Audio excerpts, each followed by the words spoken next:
ਮੈਂ Baba Jawant Singh Memorial Dashmesh Convent Senior Secondary School Thatha ਦੇ YouTube channel ਉੱਪਰ ਵਿਗਿਆਨੀਆਂ ਦੀ ਜ਼ਿੰਦਗੀ ਬਾਰੇ ਜਾਣਕਾਰੀ ਭਰਪੂਰ ਵੀਡੀਓ ਅਪਲੋਡ ਕਰ ਰਹੀ ਹਾਂ ਤਾਂ ਜੋ ਸਾਡੇ ਸਕੂਲ ਦੇ ਵਿਦਿਆਰਥੀ ਇਹਨਾਂ ਮਹਾਨ ਵਿਗਿਆਨੀਆਂ ਦੇ ਜੀਵਨ ਬਾਰੇ ਜਾਣਕਾਰੀ ਹਾਸਲ ਕਰ ਸਕਣ। ਅਜਿਹਾ ਸਾਡੇ ਸਕੂਲ ਦੇ ਪ੍ਰਬੰਧਕ ਸਰ ਵੱਲੋਂ ਕਰਨ ਲਈ ਸਾਨੂੰ ਪ੍ਰੇਰਿਆ ਗਿਆ ਹੈ। ਉਹਨਾਂ ਦਾ ਮੰਨਣਾ ਹੈ ਕਿ ਬੱਚੇ ਅਜਿਹਾ ਸੁਣ ਅਤੇ ਵੇਖ ਕੇ ਬਹੁਤ ਸਿੱਖਦੇ ਹਨ। ਸਾਡਾ ਇਹ ਯਤਨ ਇਸ ਖੇਤਰ ਵਿੱਚ ਪਹਿਲ ਕਦਮੀ ਹੈ। ਅੱਜ ਮੈਂ ਤੁਹਾਨੂੰ ਮੈਕਸ ਪਲੈਂਕ ਬਾਰੇ ਦੱਸਣ ਜਾ ਰਹੀ ਹਾਂ। ਮੈਕਸ ਕਾਰਨਲ ਅਰਨਸਟ ਲੁਡਵਿਗ ਪਲੈਂਕ ਦਾ ਜਨਮ ਕੀਲ, ਜਰਮਨੀ ਵਿੱਚ 23 ਅਪ੍ਰੈਲ 1858 ਨੂੰ ਜੂਲੀਅਸ ਵਿਲਹੇਮ ਅਤੇ ਐਮਾ ਪਲੈਂਕ ਦੇ ਪੁੱਤਰ ਵਿੱਚ ਹੋਇਆ ਸੀ।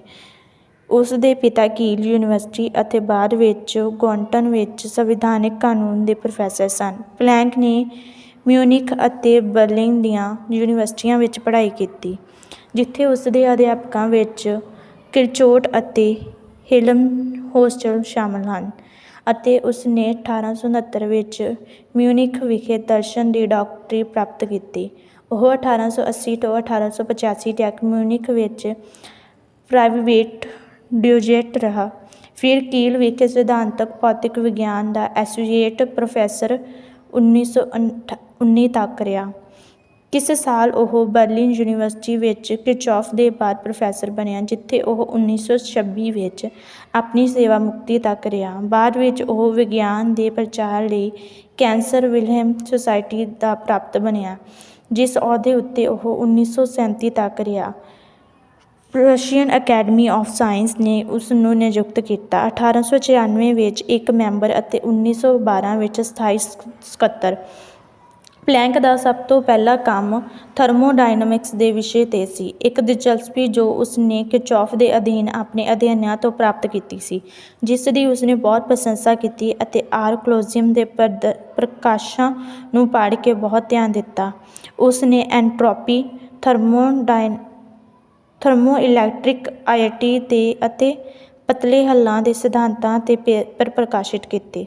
ਇਸ ਦੇ ਨਾਲ ਹੀ ਰੇਡੀਏਸ਼ਨ ਪ੍ਰਕਿਰਿਆਵਾਂ ਦੀ ਸਮੱਸਿਆਵਾਂ ਨੂੰ ਵੀ ਉਸ ਦਾ ਧਿਆਨ ਖਿੱਚਿਆ, ਅਤੇ ਉਸ ਨੇ ਦਿਖਾਇਆ ਕਿ ਇਹਨਾਂ ਨੂੰ ਕੁਦਰਤ ਵਿੱਚ ਇਲੈਕਟ੍ਰੋਮੈਗਨੈਟ ਮੰਨਿਆ ਜਾਣਾ ਚਾਹੀਦਾ ਹੈ।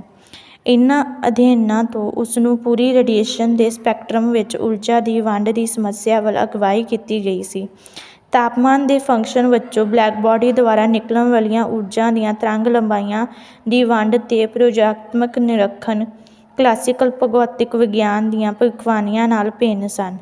ਪਲੈਂਕ ਐਨਰਜੀ ਅਤੇ ਰੇਡੀਏਸ਼ਨ ਦੀ ਬਾਰੰਬਾਰਤਾ ਵਿਚਕਾਰ ਸੰਬੰਧ ਦਾ ਪਤਾ ਲਗਾਉਣ ਦੇ ਯੋਗ ਸੀ। 1900 ਵਿੱਚ ਪ੍ਰਕਾਸ਼ਿਤ ਇੱਕ ਪੇਪਰ ਵਿੱਚ ਉਸ ਨੇ ਆਪਣੇ ਸੰਬੰਧਾਂ ਉੱਤੇ ਵਿਉਂਤਬੰਦੀ ਦੀ ਘੋਸ਼ਣਾ ਕੀਤੀ।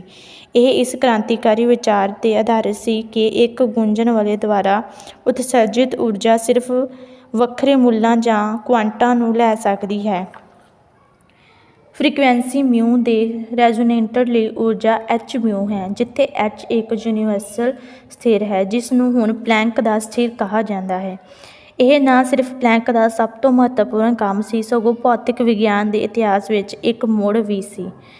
ਖੋਜ ਦੀ ਮਹੱਤਤਾ ਕਲਾਸੀਕਲ ਭੌਤਿਕ ਵਿਗਿਆਨ ਉੱਤੇ ਉਸ ਦੇ ਦੂਰਗਾਮੀ ਪ੍ਰਭਾਵ ਦੇ ਨਾਲ ਪਹਿਲਾਂ ਤਾਂ ਪ੍ਰਸ਼ੰਸਾ ਨਹੀਂ ਕੀਤੀ ਗਈ ਸੀ, ਹਾਲਾਂਕਿ ਇਸ ਦੀ ਵੈਧਤਾ ਦੇ ਸਬੂਤ ਹੌਲੀ-ਹੌਲੀ ਭਾਰੀ ਹੁੰਦੇ ਗਏ, ਕਿਉਂਕਿ ਇਸ ਦੀ ਵਰਤੋਂ ਨੇ ਨਿਰੀਖਣ ਕੀਤੇ ਵਰਤਾਰੇ ਅਤੇ ਕਲਾਸੀਕਲ ਥਿਊਰੀ ਵਿਚਕਾਰ ਬਹੁਤ ਸਾਰੀਆਂ ਮਤਭੇਦਾਂ ਦਾ ਕਾਰਨ ਬਣਦਾ ਹੈ।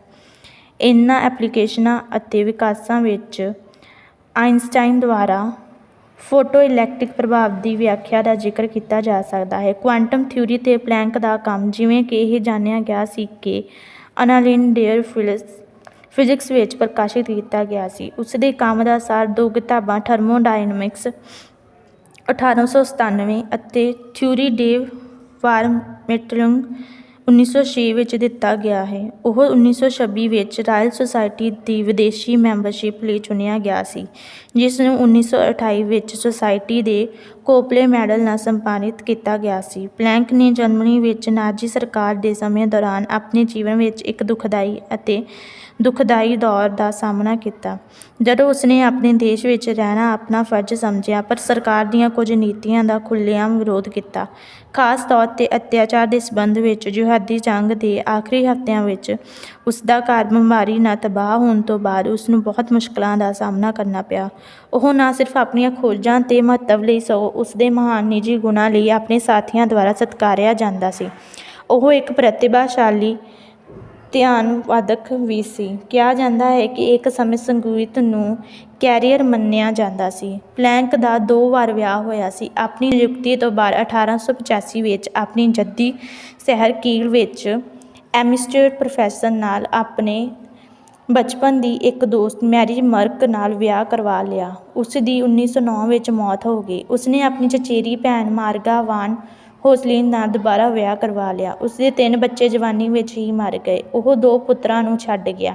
ਉਸ ਨੂੰ ਇੱਕ ਨਿੱਜੀ ਦੁਖਾਂਤ ਦਾ ਸਾਹਮਣਾ ਕਰਨਾ ਪਿਆ ਜਦੋਂ ਉਹਨਾਂ ਵਿੱਚੋਂ ਇੱਕ ਨੂੰ 1944 ਵਿੱਚ ਹਿਟਲਰ ਦੀ ਹੱਤਿਆ ਕਰਨ ਦੀ ਅਸਫਲ ਕੋਸ਼ਿਸ਼ ਵਿੱਚ ਉਸਦੇ ਹਿੱਸੇ ਦੀ ਫਾਂਸੀ ਦਿੱਤੀ ਗਈ ਸੀ। 4 ਅਕਤੂਬਰ 1947 ਨੂੰ ਗੋਂਟਨ ਵਿਖੇ ਉਸਦੀ ਮੌਤ ਹੋ ਗਈ। ਮੈਂ ਤੁਹਾਨੂੰ ਇਸ ਵੀਡੀਓ ਦਾ ਇੰਗਲਿਸ਼ ਵਰਜ਼ਨ ਵਿੱਚ ਜਲਦੀ ਹੀ YouTube 'ਤੇ ਅਪਲੋਡ ਕਰਾਂਗੀ।